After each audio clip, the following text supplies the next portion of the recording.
Bonsoir à tous et à toutes. C'est toujours avec un cœur rempli de joie et d'allégresse que je me rapproche toujours de vous. Là, nous sommes passés à l'année 2021. Je vous souhaite d'abord pour commencer mes meilleurs vœux. En tout cas, que le Seigneur vous apporte une bonne santé, réussite à tout niveau, succès dans tous les plans et aussi au niveau familial et spirituel. Beaucoup de prières, beaucoup de réussite et aimer le Seigneur abondamment. Voilà, donc déjà, je vois qu'il y a eu des nouveaux abonnés. Je leur fais un coucou, les anciens. Je les bénis abondamment. Mes frères et sœurs en Christ, mes proches, ma famille. Je vous bénis tous et je vous fais d'énormes bisous. Que Dieu vous bénisse abondamment. Voilà, donc de quoi il s'agit? Déjà, je sais que c'est la nouvelle année. Dans chaque chose, on doit toujours faire un bilan. Un bilan de tout ce qui s'est passé, évidemment. Donc, moi, je fais le bilan donc, de l'année 2020. Alors, donc, en 2020, il s'est passé plein de choses, mais je peux vous avouer que j'ai fait des vœux au Seigneur que j'ai tenus parce que le Seigneur a exaucé toutes mes prières. Donc, du coup, je bénis l'Éternel déjà de ce que il n'a rien manqué, je n'ai manqué de rien, disons. Donc, pendant ce temps de confinement, au niveau familial, mon mari, mes enfants, on n'est pas tombé malade, le Seigneur était avec nous. Alors, pendant en même temps, le temps professionnel, où les gens se sont arrêtés de façon partielle, voilà, moi je peux vous dire que je ne me suis pas arrêtée du tout parce que le Seigneur a pourvu. Voilà, donc avant de rentrer dans les détails, je chanterai d'abord ce petit chant, tout simplement pour vous dire que le Seigneur est bon. C'est un chant que vous connaissez, donc je vais le chanter et puis après je vais continuer. Voilà. Je bénirai l'Éternel en tout temps. Il m'a délivré de toutes mes frayeurs. Je bénirai l'Éternel en tout temps. Il m'a délivré de toutes mes frayeurs. Je le bénis, je le bénis, je le bénis pour sa bonté. Je le bénis, je le bénis, je le bénis pour sa miséricorde. Je lui rends grâce, je lui rends grâce, je lui rends grâce pour sa miséricorde. Je lui rends grâce, je lui rends grâce, je lui rends grâce pour sa miséricorde. Voilà, donc le Seigneur a été bon pour moi. Donc, au niveau santé, ma santé s'est améliorée à tout niveau. Donc, je peux que remercier le Seigneur parce que j'ai travaillé pendant ce temps de confinement où les gens étaient dans leur... en fait, il y en a qui sont tombés malades, il y en a qui étaient dans le confinement partiel. Mais moi, pendant ce temps, le Seigneur m'a accordé cette grâce de pouvoir travailler pendant ce temps. Et je ne suis pas tombée malade. Je bénis l'Éternel. Il faut savoir bénir le Seigneur quand il y a des choses, des bonnes choses qui arrivent. Et la parole de Dieu dit que toute chose concourt au bien de ceux qui aiment Dieu. Voilà, donc je peux dire aussi, comme je l'ai dit, au niveau familial, tout s'est bien passé. Au niveau de ma famille, au niveau professionnel, pareil. Au niveau, par contre, spirituel, voilà, donc on sent que l'ennemi est là, il va attaquer. Mais cette année, je veux vous dire que ça va être une année de puissance. Toutes les paroles dites seront des paroles de puissance. Et ces paroles-là, quand on dit ce mot une fois, l'ennemi tremble. Parce que cette année, je la nomme ça va être une année de puissance. D'ailleurs, j'ai même chanté un chant sur ça. Donc, pour cette nouvelle année, je me suis donc lancé des défis. Donc, en tout, il y en a 5. Donc, déjà, je remercie l'Éternel pour l'année 2020. C'était été vraiment une très bonne année où j'ai vu la réalisation du Seigneur, j'ai vu la main de Dieu, j'ai vu des guérisons au sein de ma famille. J'ai vu en tout cas plein de choses, rien qu'en y mettant le jeûne et la prière. En tout cas, je peux que dire merci au Seigneur. Pour l'année 2020, ce que j'aurai à faire, il faut encore monter en puissance. Il faut encore monter en grade. C'est pour ça que cette année, je veux la baptiser année de puissance. Que quand on donne une parole, cette parole s'accomplit. Parce que on ne parle pas au hasard. On a la parole de Dieu. Nos bouches ne doivent pas dire des choses au hasard. Et quand on pense, on doit bien penser. Quand on parle, on doit dire des choses sensées. C'est pour ça que Dieu va exaucer. Amen. Dieu va toujours exaucer quand on dit des bonnes choses. Donc, cette année, comme je vous l'ai dit, je me suis donné des défis et il y en a 5. Et c'est une année de puissance. Donc, je vais vous donner les 5 défis que je veux cette année réaliser. Alors, donc, premièrement, le premier défi, ça sera donc de jeûner 2 fois par semaine. J'en étais à 1 fois et encore, ce n'était pas toujours évident. Mais là, ceux qui veulent faire aussi avec moi cette année, et puis à la fin de l'année, on fera le bilan pour voir si on a tenu ou si on a lâché en cours de route. Mais ça ne pourra qu'augmenter la puissance que Dieu nous donne.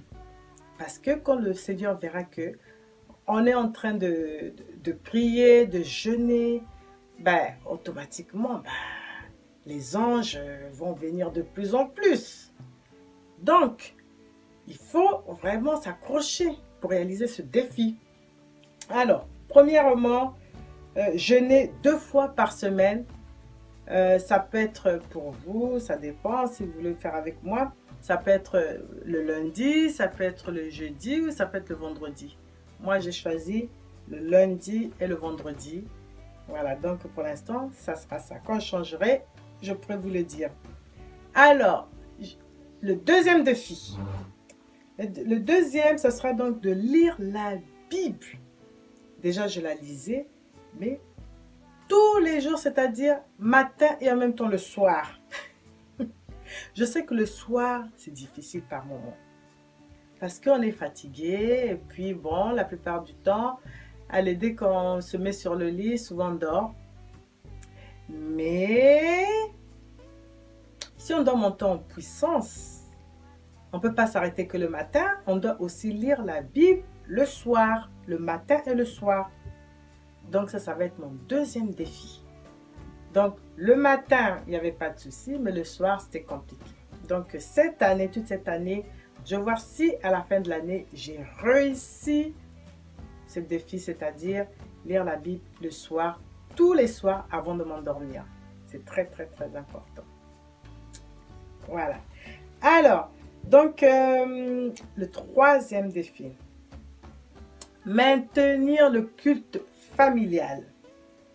C'est très, très, très important. Ne serait-ce qu'une fois par semaine.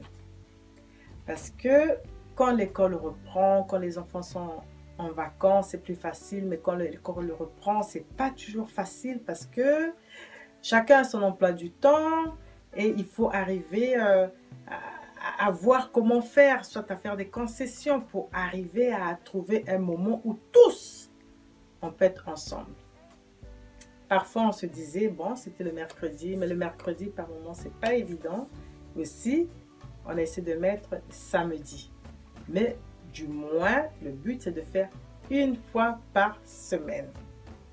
Donc, vous aussi, à votre niveau, essayez de voir dans votre famille si vous arrivez aussi à maintenir un culte. Ça sera sur toute une année, sur l'année 2021, ne serait-ce qu'une fois par semaine. Ça serait une façon de faire le bilan et de voir aussi si le Seigneur a été dans votre culte familial. Alléluia. Parce que c'est important. Et ces prières en famille, en général, ça brise les chaînes. Quand on se retrouve dans des situations, parfois, on ne peut pas imaginer que nos enfants se trouvent dans des galères, parfois pas possibles. Mais quand on se retrouve en famille, on prie ensemble. Et quand il y a des sujets de prière, excusez-moi, des sujets de prière à émettre, quand ils parlent de leur sujet de prière, on se rend compte que, ah oui, c'est très important parce que ça nous permet de combattre les géants, c'est-à-dire ceux qui sont, qui attaquent nos enfants, tout simplement. Ça nous permet de prier avec eux. Et eux aussi de prier avec nous parce que, voilà, les problèmes, ça peut arriver à n'importe quel moment, mais ensemble, hein, on se serre les coudes et ensemble, on y arrive. L'unité, c'est ça l'unité. J'aime l'unité. Alors, donc, c'est toujours bien. Et quatrièmement, donc, ça sera toujours évangéliser. Comme l'année passée, je l'ai fait. Et cette année, je vais poursuivre jusqu'à ce que beaucoup de gens viennent à Jésus. Parce que Jésus, c'est notre sauveur. C'est lui qui a ouvert la voie, c'est-à-dire, on ne peut pas aller ailleurs, c'est-à-dire aller vers Dieu sans passer par Jésus. Donc, je vous encourage vraiment à évangéliser, c'est-à-dire aller vers une tierce personne et surtout si vous sentez que cette personne-là ne croit pas en Dieu ou en Jésus, d'abord priez avant d'aller voir cette personne. Mais il faut le faire quand le Seigneur vous le met à cœur, surtout quand le Saint-Esprit vous demande de faire, par exemple, à parler à telle personne. On ne se dit pas, non, je ne le fais pas parce que quelque part, je n'ai pas envie. Non. Si le Saint-Esprit te l'a mis à cœur, il faut le faire. C'est important. Il faut être dans l'obéissance. Toujours obéir d'abord au Saint-Esprit. Alléluia. Donc moi, cette année, encore, comme je l'ai fait un peu l'année passée, mais il faut que je le fasse encore un peu plus. C'est vrai qu'il y a toujours beaucoup de choses à faire pour le Seigneur, hein? Mais c'est parfois le temps qui manque, mais il faut mettre Dieu en priorité. Alléluia. Toujours mettre Dieu dans ses priorités. Voilà, donc il y a déjà ça, mais je sais qu'en même temps, quand j'ai évangélisé, j'ai parlé de Jésus aux personnes qui n'étaient pas bien, qui étaient malades. Hein? Ça m'est arrivé même dans mon travail, à parler de Jésus, des personnes qui ne connaissaient même pas Jésus. Et ils avaient des gros problèmes de santé. Ils ont commencé à croire de fil en aiguille, petit à petit, et ils ont senti vraiment quelque chose, une chaleur, et ils ont été guéris.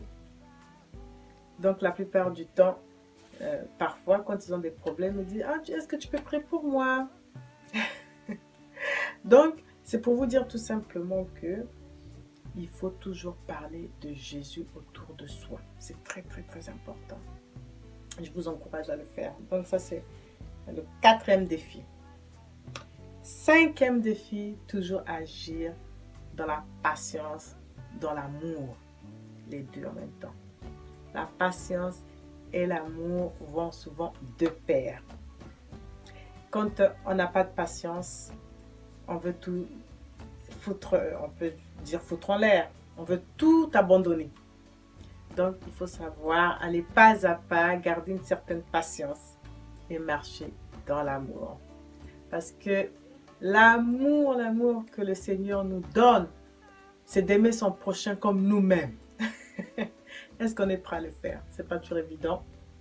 Mais je sais que avec l'Esprit de Dieu, avec la force de Dieu, on peut y arriver. Donc, je vous encourage et vous exhorte à pouvoir aussi, vous de votre côté, ceux qui veulent faire avec moi ces défis pour cette année, puissent aussi le faire.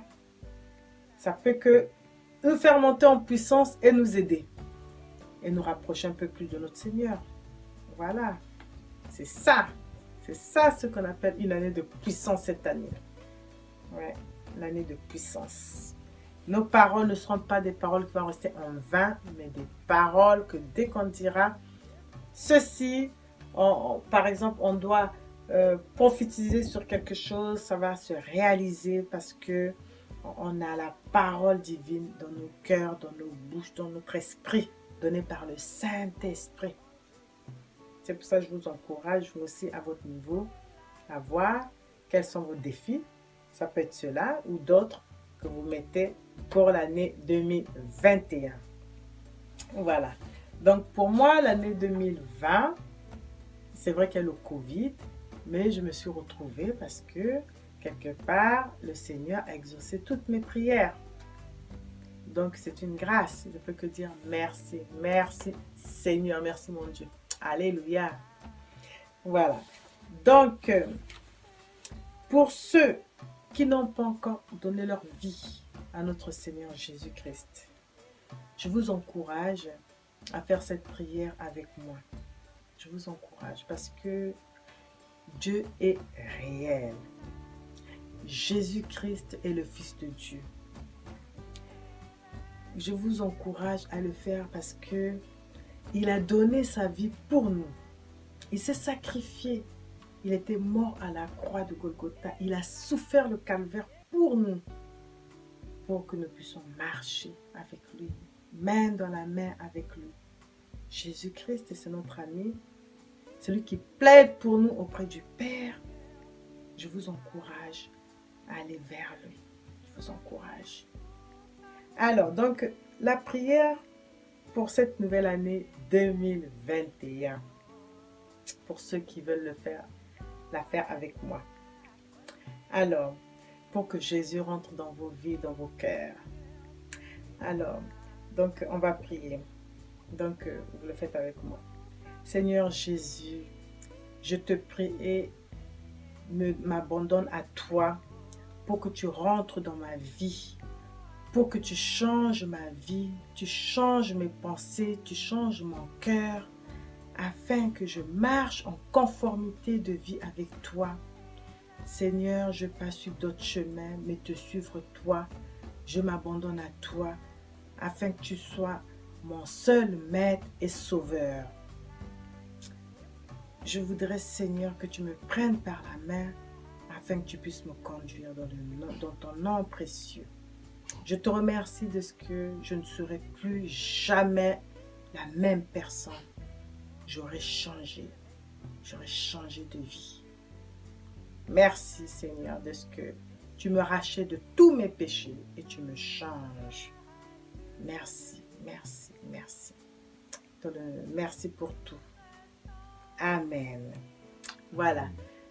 Vous qui avez fait cette prière, soyez-en sûrs que cette année, qui est une année de puissance, attendez-vous à Jésus. Si vous l'avez fait avec vraiment beaucoup de sincérité de cœur, attendez-vous à ce que Jésus-Christ vous guide, Jésus-Christ vous oriente. Et si vous sentez qu'il y a des choses qui vous paraissent parfois un peu étranges, c'est-à-dire des choses que vous n'avez pas l'habitude de faire, demandez toujours au Saint-Esprit de vous orienter, de vous guider, de vous montrer les choses cachées. Alléluia. Alléluia. Donc, je vais vous lire aussi un verset, un verset biblique, pour vous montrer tout simplement comment est-ce que le Seigneur, procède. Il y a des choses qu'il aime, il y a des choses qu'il nous dit, et il y a des choses qu'il ne veut pas qu'on puisse faire. Amen, amen, amen. Amen. Alors, donc, je vais vous lire donc le verset, le psaume d'Asaph. Donc, ça va être le psaume 10. Alors, donc, pour tout changer, je vais donc prendre ce psaume-là. Ça sera plus facile.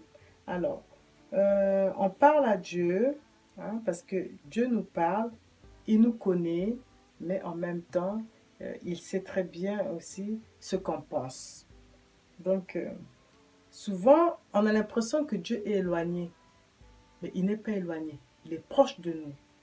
Et la plupart du temps, il suffit tout simplement de lui parler, tout simplement de venir à lui et de lui ouvrir notre cœur. Et vous allez voir les merveilles de l'Éternel parce que il arrive à sonder nos reins. En même temps, il sait ce à quoi on pense même avant qu'on ouvre la bouche. Donc, il nous connaît. C'est pour ça que nous devions régulièrement venir à Jésus, venir à Dieu et leur parler. Demander au Seigneur beaucoup plus, de toujours être là à notre écoute. Alors, pourquoi, ô Éternel, te tiens-tu éloigné? Pourquoi te caches-tu au temps de la détresse? Le méchant dans son orgueil poursuit les malheureux. Ils sont victimes des trames qu'il a conçues. Donc parfois on a l'impression que l'Éternel est éloigné parce que parfois c'est nos péchés, c'est nos erreurs. Mais en même temps, quand on le croit ou on le pense, on doit venir à lui. On doit toujours se repentir. Parce que parfois c'est beaucoup plus nos erreurs. Alors, ils sont victimes des trames qu'il a conçues, car le méchant se glorifie de sa convoitise. Et le ravisseur outrage, méprise l'Éternel. Le méchant dit avec arrogance, il ne punit pas, il n'y a point de Dieu. Voilà toutes ses pensées. Ses voies réussissent en tout temps. Donc le méchant, s'il se trompe, il a l'impression que Dieu ne punit pas. Mais Dieu, il observe, il nous laisse toujours beaucoup de temps pour que nous puissions changer d'attitude. Ça, c'est les choses à ne pas faire pour cette année.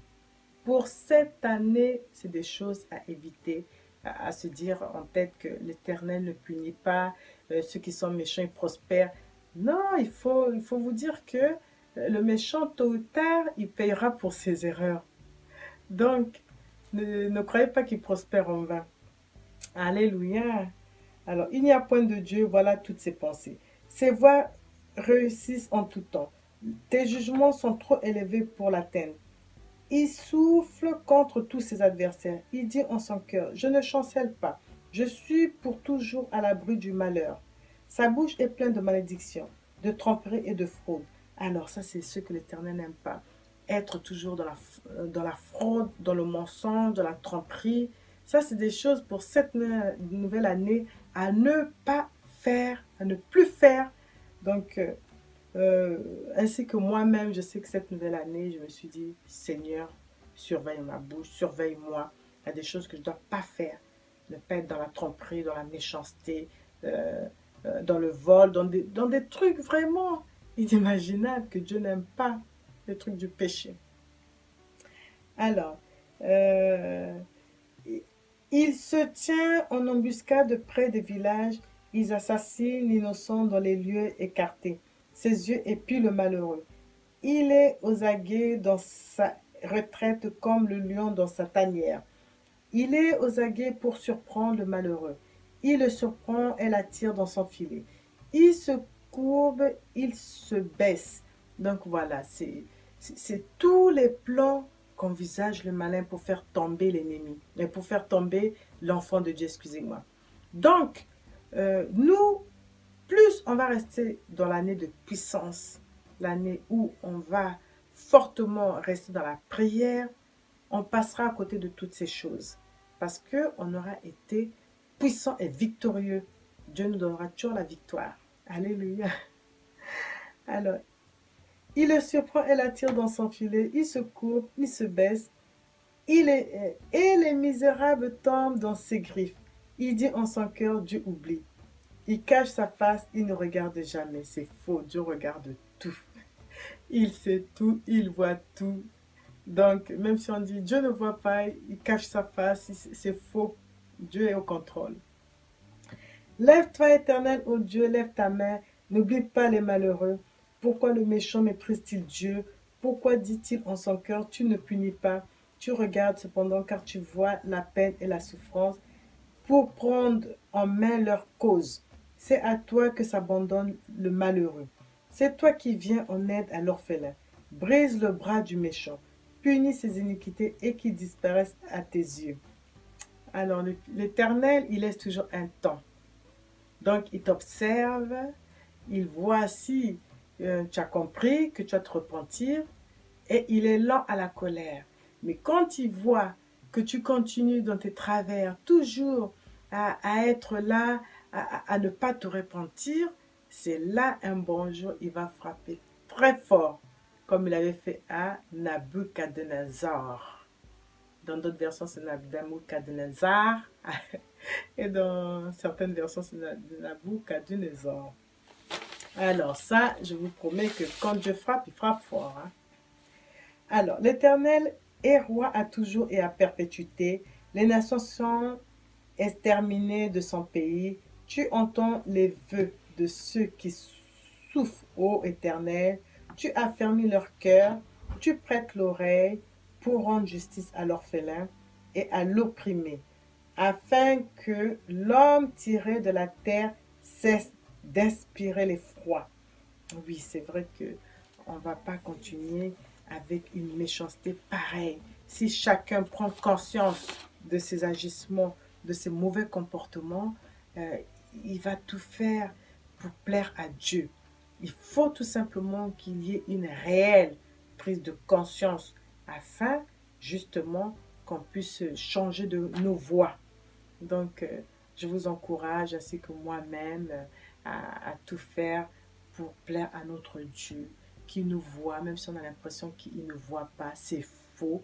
Dieu voit nos actes, il est au contrôle, il connaît déjà nos pensées. Avant qu'on puisse lui dire quoi que ce soit, il sait déjà ce à quoi on pense parce que c'est le Dieu tout-puissant. Alléluia. Voilà, donc tout simplement, je vous laisse en vous disant vraiment que ça a été pour moi un plaisir de partager cette première de l'année 2021 avec vous et vous encourage aussi, si vous voulez, à rentrer dans les mêmes défis que moi pour cette nouvelle année. Voilà, donc je vous laisse en vous bénissant richement et que vraiment que la grâce du Seigneur vous accompagne durant cette année et en tout temps et en toutes circonstances. Soyez bénis abondamment. Alléluia. Amen. Au revoir.